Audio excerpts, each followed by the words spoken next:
And so this is a question I think that everybody here struggles with, the boundaries that create divides, whether inside a country or between countries. And I want to ask Deepak, who I think was wrestling with this issue. Yes. Good morning. Yes. Yeah, you're good. Good morning, everybody, Your Holiness. So delighted to be here today. It's March 16, 1988, and it's about 11:20 or 11:30 a.m. in a small town called Halabja in Kurdistan of Iraq. Everybody is ready. All families are happy. They're trying to get the table ready to have lunch. And then they suddenly hear all those sounds with bombing, shooting. Iraq. Yes. All those bombing, shootings, everything goes on. And just the city falls and everybody tries to escape. 5,000 innocent people die. More than 10,000 get wounded and injured. And the rest, they manage to escape to cross the borders and go to Iran. Then in 1991, I was born in Iran, and then the family after that, they get back to Kurdistan of Iraq. And they start to, from scratch and building their houses to sort of just manage to live.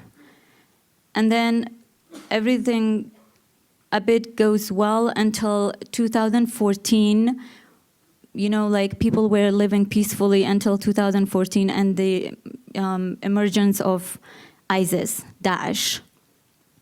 Then again, Kurds are struggling, and a lot of people we lost, great people, Peshmergas, our forces. And of course, a more specific is like a minority which are called Yazidis, and they have their own religions and, traditions. Then I finished this war with ISIS, and ISIS is going to be a little bit, toward the end. And then again, Kurds were a bit happier, all the minorities, and this part of Iraq, Kurdistan of Iraq, the northern, they tried to get this independence through holding a referendum through a peaceful, process. Then everything again, Kurds were happy, and then it has been recently a while that there are conflicts, internal conflicts with the government, with the central government of Iraq. So again, Kurds are, being oppressed, of course, and they are living in a very, hard time. So my question to Your Holiness is, based on your experience, and yesterday, I guess, Your Holiness talked about, the boundaries. My question is that, do you think if there were no religions, with all due my respect to all the religions, they exist, do you think if we had no religion, we would have a better and peaceful world to live in? Thank you. Those major religious traditions,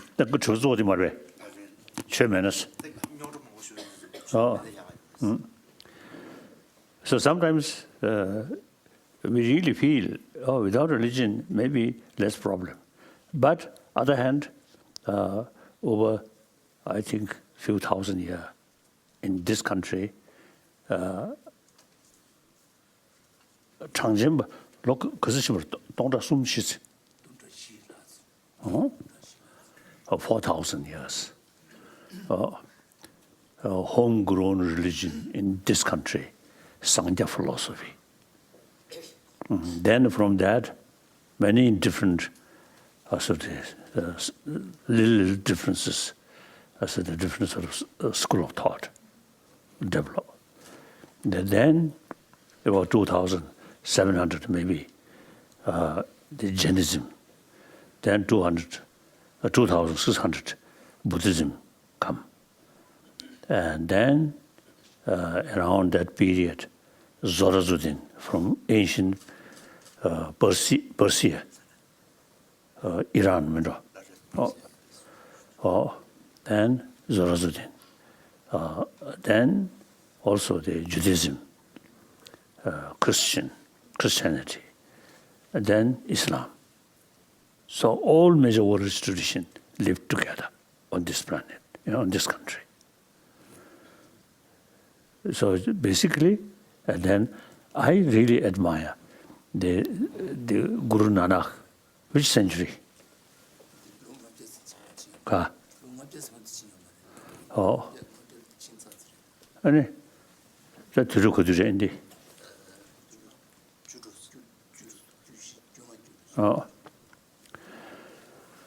around, I think, 14th, 15th century, one new religion, that's we call Sikhism, with turban, or Sikhism.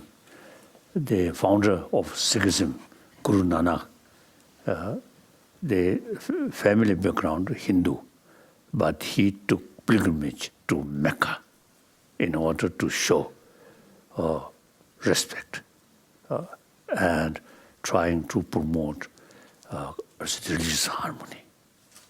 So now I have sort of, I think yesterday also I mentioned, so religion, different religious tradition, not only today, but in the past, I think a few thousand years, causing conflict or killing.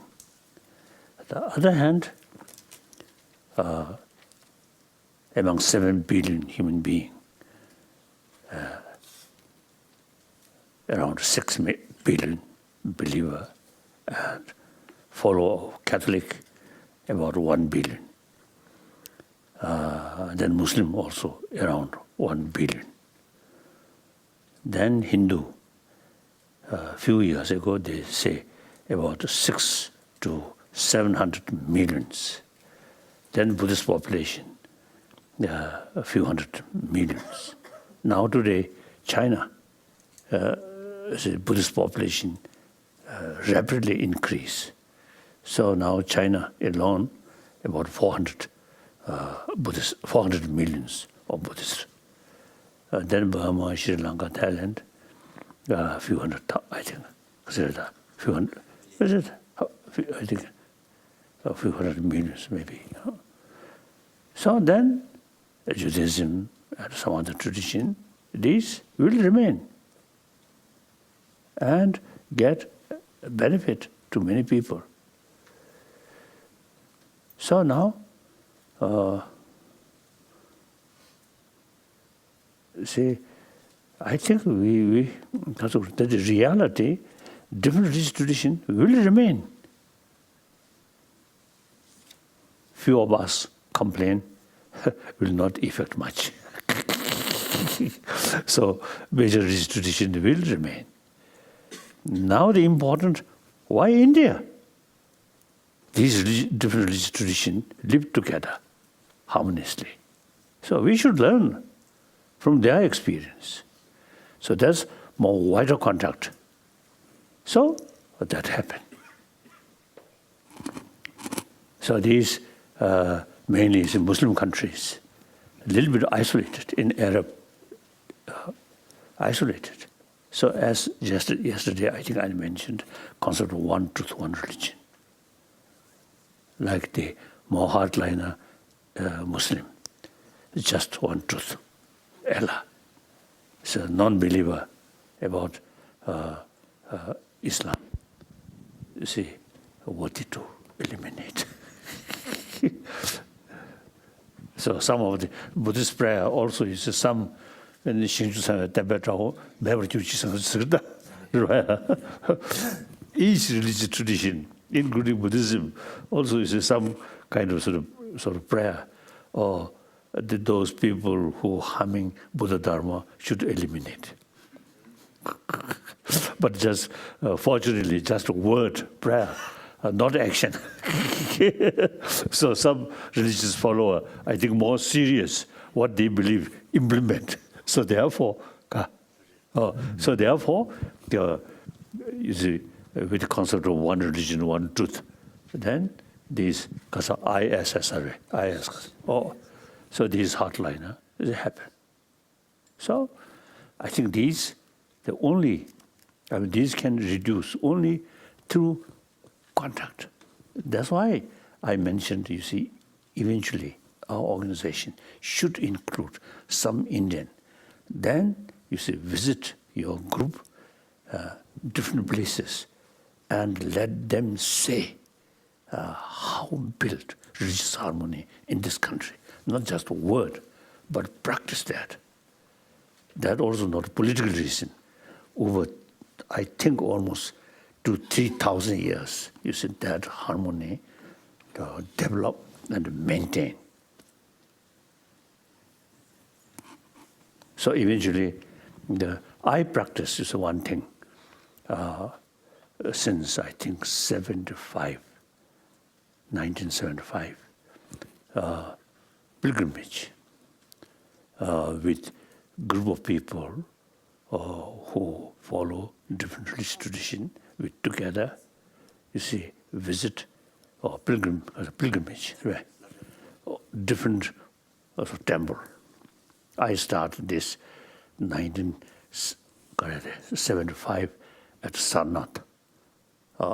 Firstly, I went, I think, church, then mosque, then Hindu temple, then the last Sikh temple. When we sort of visit Sikh temple, they share prasad, some sacred thing, very delicious.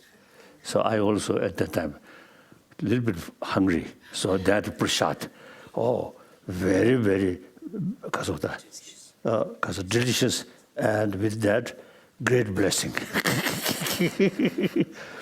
So I start that, and with that concept, I visited as a pilgrimage to Jerusalem.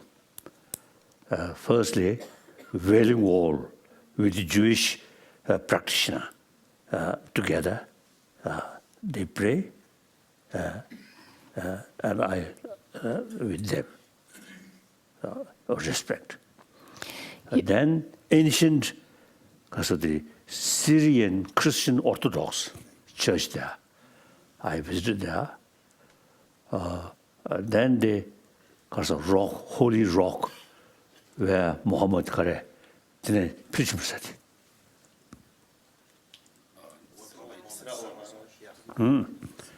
So golden or something. I went there, and like that. So this trying, and then silent meditation at Bodh Gaya, one occasion. This is some Christian group come, Bodh Gaya. So they want to join with me under Bodhi tree where Buddha enlightened. We sit together, some silent meditation. So similar practice, I also used to do some different holy places.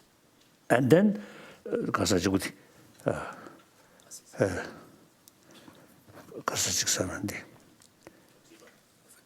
Fatima, Fatima, Portugal.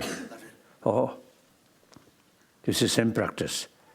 I with some Christian nuns, Christian monks together, and some short prayer, short meditation. Then after finish, we are leaving. I look back, the statue, Mary statue, this size, small. When I look back, that statue actually smiling. So, like that, I'm Buddhist. As far as philosophy is concerned, according to your belief, I'm nihilist.